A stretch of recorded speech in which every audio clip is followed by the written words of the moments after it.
आज चाहिँ म कसरी जीमेल एकाउन्ट अथवा गुगल एकाउन्ट बनाउने भन्ने यहाँहरूलाई सिकाउन गइरहेको छु। सजिलो तरिकाले जीमेल आइडी तपाईँ हामीलाई धेरै काममा प्रयोग आउँछ। जस्तै मोबाइलमा विभिन्न एप्सहरू डाउनलोड गर्नु पर्यो भने, र युट्युब बनाउनु पर्यो, फेसबुक बनाउनु पर्यो, विभिन्न किसिममा कनेक्ट आइपिसहरू बनाउनु पर्यो भने गुगल एकाउन्ट अथवा जीमेल आइडी चाहिन्छ।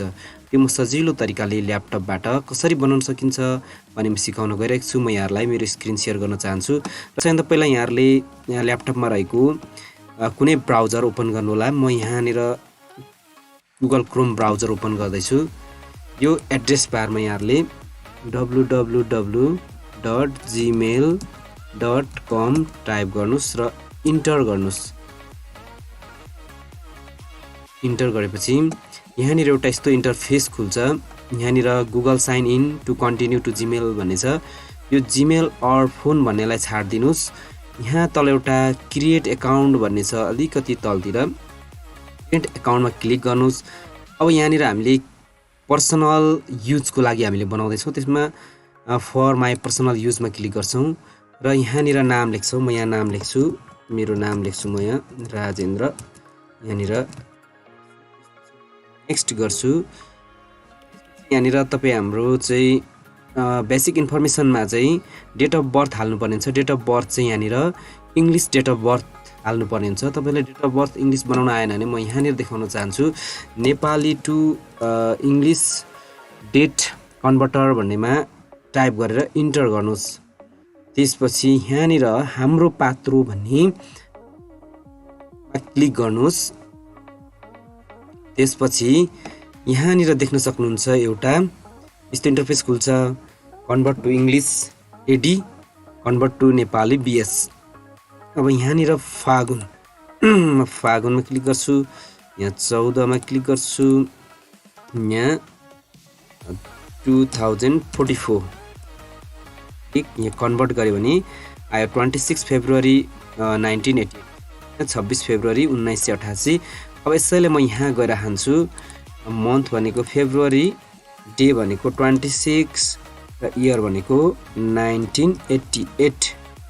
त्यसपछि जेन्डरमा फिमेल, महिलाहरूले फिमेलमा र मेल भनेको चाहिँ पुरुषले, त्योभन्दा बाहेकको पनि हुनुहुन्छ भने सिलेक्ट गर्न सकिन्छ र नेक्स्ट गर्नुपर्ने हुन्छ। त्यसपछि अब यहाँ आउँछ इम्पोर्टेन्ट कुरा चाहिँ, अब हामीले क्रिएट जीमेल एड्रेस हामीले यहाँनिर बनाउनु पर्ने हुन्छ। कस्तो बनाउने भन्दाखेरि म एउटा यहाँनिर हान्छु राई राज, यो हानेर मैले नेक्स्ट गर्छु। @gmail.com यहीँनिर आउँछ। मैले नेक्स्ट गरेँ, यसले लिन्छ कि लिँदैन, यो लिँदैन, यो अलरेडी अरू कसैले लगिसकेको छ। अब म यहाँनिर 88 हान्छु, राजेन्द्र राई राजेन्द्र 88 @gmail.com नेक्स्ट गर्छु। यो पनि लगिसकेको छ। अब म यहाँनिर 2761 गरेर हेर्छु, मेरो यो लियो। तपाईँहरूले यो टिप्नुपर्ने हुन्छ, मेरो राई राजेन्द्र 2761 @gmail.com भए जस्तै तपाईँहरूले पनि टिप्नुपर्ने हुन्छ। अब यहाँ पासवर्ड, स्ट्रङ पासवर्ड हान्नुपर्ने हुन्छ। म पासवर्ड हान्छु,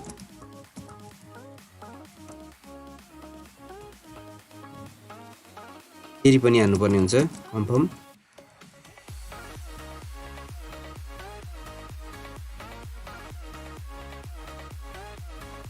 सो गरेर हेर्न पनि सक्छौँ। त्यसपछि म नेक्स्ट गर्छु। यहाँनिर तपाईँ हामीले फोन नम्बर हान्नुपर्ने हुन्छ। मैले फोन नम्बर हाने। त्यसपछि हामी फेरि नेक्स्ट गर्छौँ। This phone number has been use too many times, ल मेरो धेरै पटक यो युज भएको छ र यसले लिन मानेन। तपाईँ हामीले नयाँ मोबाइल नम्बर यहाँनिर लगाउनु पर्ने हुन्छ नयाँ जीमेल आइडीको लागि। मैले यहाँ नयाँ नम्बर लगाएर तपाईँहरूलाई देखाउँछु।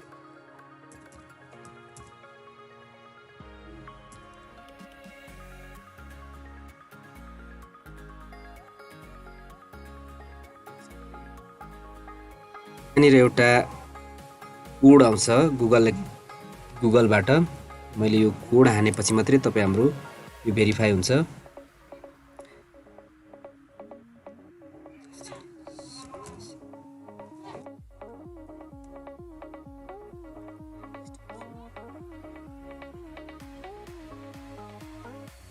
यहाँनिर गुगलले पठाएको मोबाइलमा कोड म यहाँनिर हान्दैछु र त्यसपछि यहाँनिर रिकभरी नेक्स्ट गरेपछि यहाँनिर रिकभरी इमेल हाल्ने ठाउँ आउँछ। त्यसपछि हामी यहाँ रिकभरी इमेल लगाउनु पर्ने हुन्छ। नेक्स्ट गर्छु। नेक्स्ट गरिसकेपछि यहाँनिर देख्न सक्नुहुन्छ मेरो जिमेल एकाउन्ट क्रिएट भइसकेको छ rairajendra2761@gmail.com र रिकभरी मोबाइल नम्बर पनि रहेको छ यहाँनिर। मैले यसलाई फेरि नेक्स्ट गर्छु।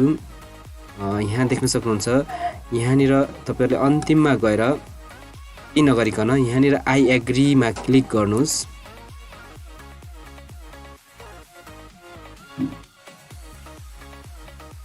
यहाँनिर हाम्रो जिमेल आइडी बनिसकेको छ। अब एकचोटि यहाँनिर म तपाईहरुलाई देखाउन गइरहेको छु।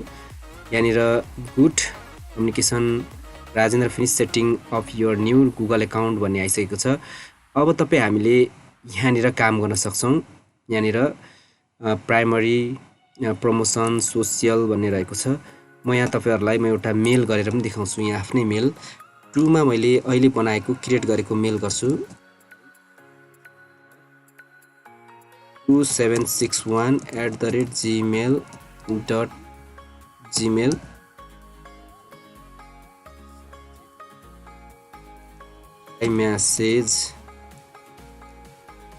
मेसेज गर्छु।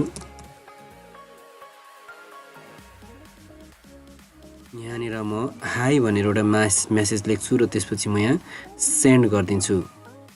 यहाँहरूलाई यो कस्तो लाग्यो भिडियो? यहाँहरूलाई मन पर्यो भने लाइक, कमेन्ट, शेयर, सब्स्क्राइब गर्न नभुल्नु होला।